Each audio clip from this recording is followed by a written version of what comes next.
Bono and The Edge. I know, in Kyiv. Who knew? Who knew? So The Edge tweeted to say that President Zelenskyy, who's of course the Ukrainian president, invited Dublin band The Edge and Bono to come and perform for Ukrainian people. And so we did see, I think there was a video and there was pictures on social media of them performing, I suppose, to try and maybe lift the spirits of people in Ukraine.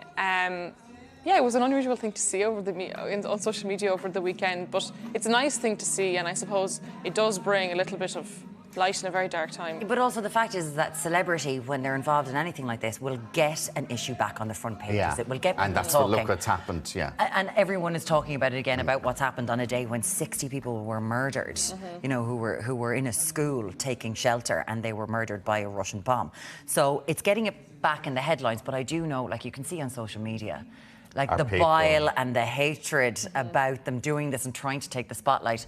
Wondering what people think about this morning. 0896 111 111. They're just trying. They were invited to come. Yeah, I was going to say, if the president of a country, a war-torn country, invites you to come and try and raise the spirits and bring some good awareness and like that and an awareness, you don't sort of turn it down.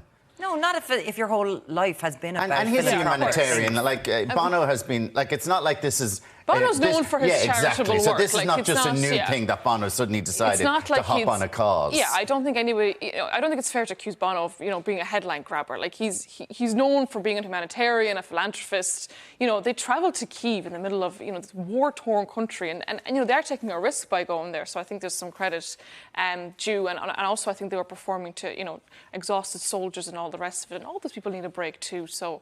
I don't know, I think it's only a good thing, really. And to see one of the bands, a really well-known band in Ukraine, performing with them, they'd become, like, they've become soldiers. And they were like a U2 version because in Ukraine. Even the Ukrainian representatives in the Eurovision take to the stage tomorrow night in Turin, and some of them were actually soldiers, and they got dispensation to leave to go and represent the Ukraine in the Eurovision tomorrow night. I think that's going to be a big story now. It's going to be huge. It's Ukraine in the Eurovision, how they're going to do. Oh, they'll win it. They're going to win it. I think that's the expectation, and I think their song is really strong and powerful. I think we'll find our way home. That's the title of it. And I think people tuning in from home, it's going to be very difficult. They'll get a massive public vote, and they will probably win it. Yeah, 100%. But it's just nice to see that they have that, and they will be on a world stage tomorrow night in Turin. That's lovely. Pop culture and social issues, they do always collide. 0896 111. Looking forward to hearing what you want to say about Bono and The Edge performing in Kyiv. I'm sure it's all going to be very, very lovely stuff.